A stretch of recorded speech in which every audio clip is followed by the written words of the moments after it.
Number 9. MS World Discoverer. The MS World Discoverer was a German-built cruise ship made in 1974. It started its life by carting people around on their vacations. It was built to withstand the frigid Arctic and was capable of navigating much of the icy Northwestern Passage. The ship even occasionally went on Antarctic cruises.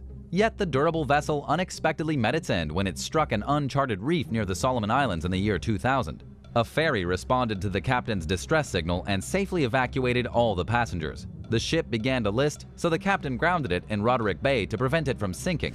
Insurance inspectors classified the wreck as a loss. Ever since, the World Discoverer has sat, neglected, and slowly sinking, still in Roderick Bay. It's practically laying on its side, currently listing at 46 degrees.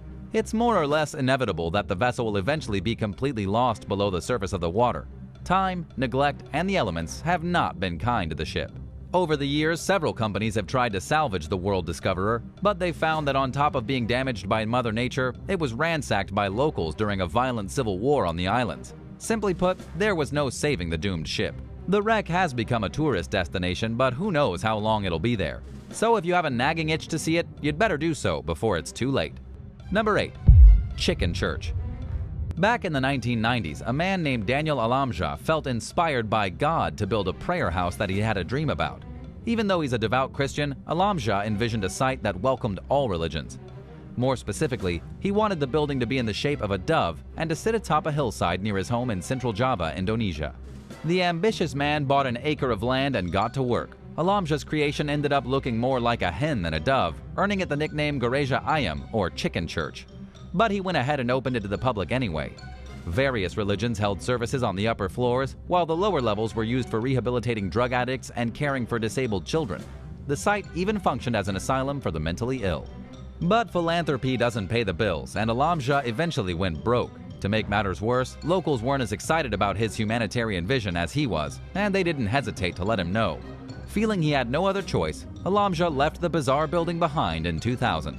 Since then, time and the elements have taken their toll on the Chicken Church, and it's currently in a state of decay. But that hasn't stopped stories and pictures from circulating on the internet, drawing curious visitors to the site from near and far.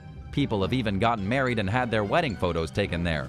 The Chicken Church became so popular that some people have helped to make it look a tad less decrepit by covering the walls with vibrant murals and even opening a cafe inside. Only Mr. Alamja himself knows exactly what was going on in his mind when he decided to build this strange structure. But its late blooming popularity means that at least one of his desires was fulfilled: to see people enjoying the Chicken Church. Number 7. Boss 400 Shipwreck.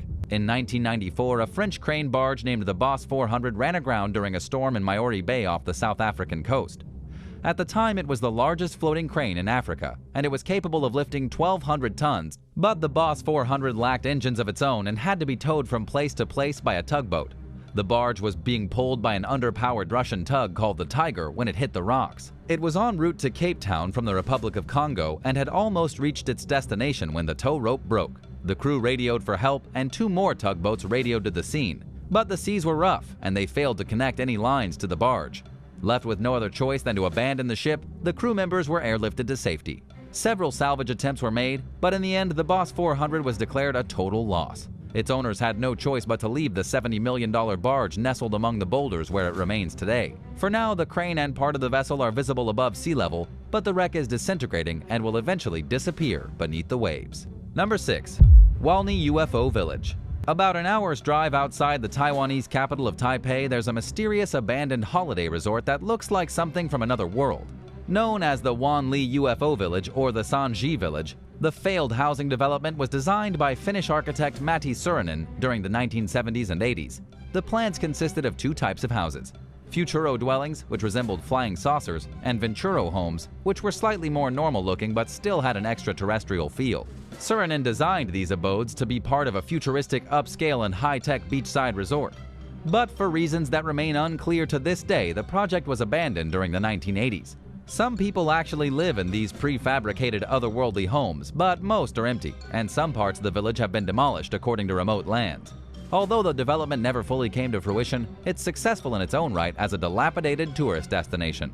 What's left of the settlement consists of strangely shaped decaying houses and roads with grass growing through the pavement.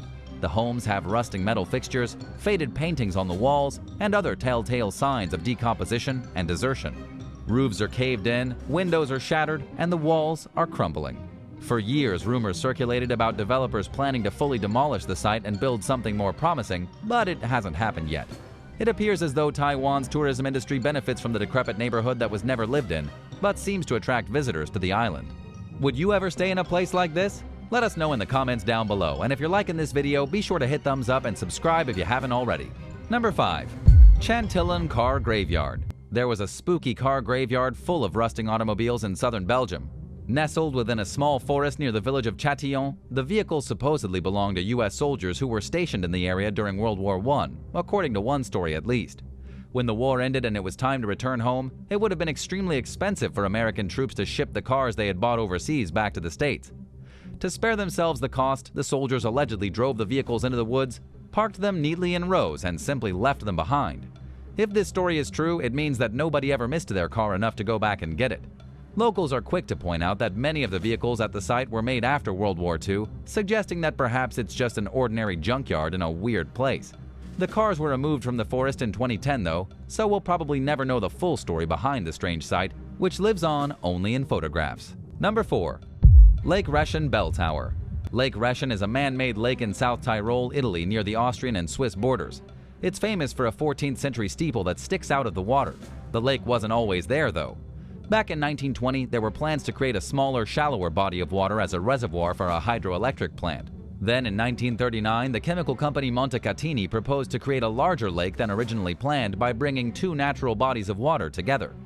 This would require builders to submerge several villages. The project was delayed several times due to World War II and resistance from locals who didn't want their homes and land to be put underwater. Finally, in 1950, water began to flow into the Vinschgau Valley, drowning 163 homes and 1,290 acres of cultivated land.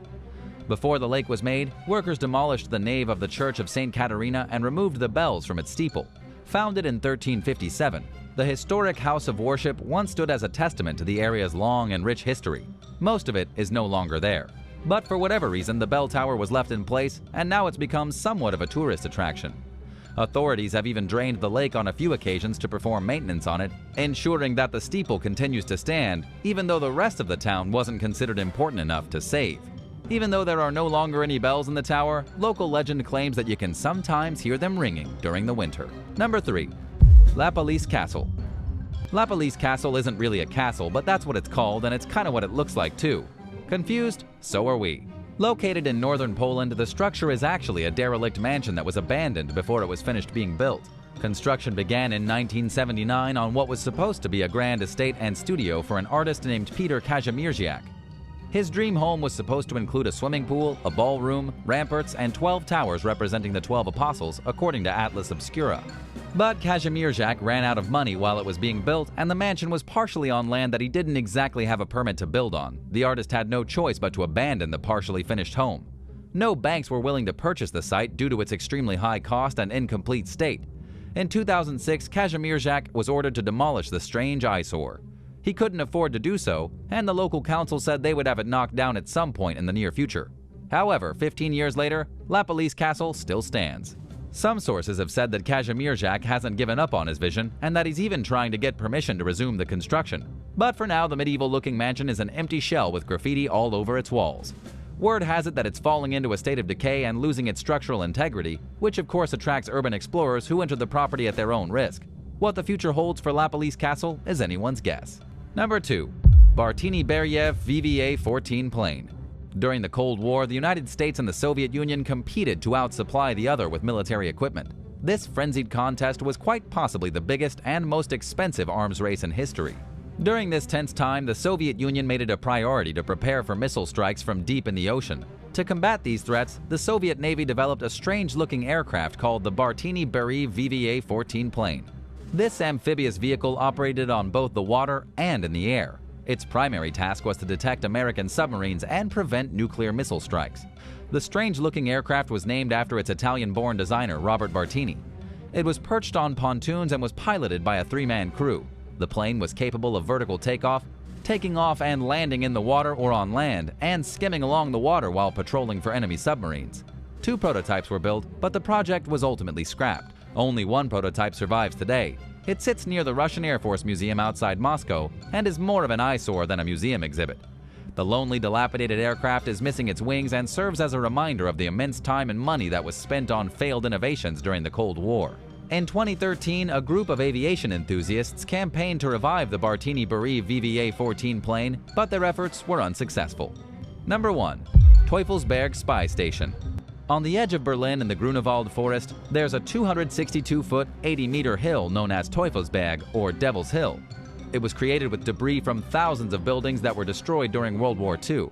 Up to 800 truckloads of rubbish were dumped at the site every day for years. During the 1950s, the U.S. National Security Agency (NSA) built a station on the hill for spying on communist East Germany. It consisted of large round buildings called radomes, as well as huge satellite dishes that were used for intercepting and jamming correspondences among members of the Eastern Bloc. American intelligence officials used the facility until the Berlin Wall fell in 1989, signaling the end of the Cold War. After that, the site functioned as an air traffic control center for 10 years. The government sold the property in 1999, but it was never redeveloped. 5 large decommissioned radar domes remain standing on Devil's Hill today, serving as an eerie reminder of Cold War-era tensions and paranoia between nations. Visitors can tour certain parts of the graffiti-covered, decrepit facility, but if you're not sold on the idea of visiting an abandoned intelligence base, Teufelsberg is worth a trip for the stunning views it offers of the Berlin skyline. Documents from Teufelsberg are slated to become declassified next year and will provide the first-ever glimpse into the site's daily activities. Thanks so much for watching. Which one of these mysterious abandoned sites would you like to visit the most? Let us know in the comments below, and if you enjoyed this video, be sure to give it a thumbs up and don't forget to subscribe. I'll see you next time.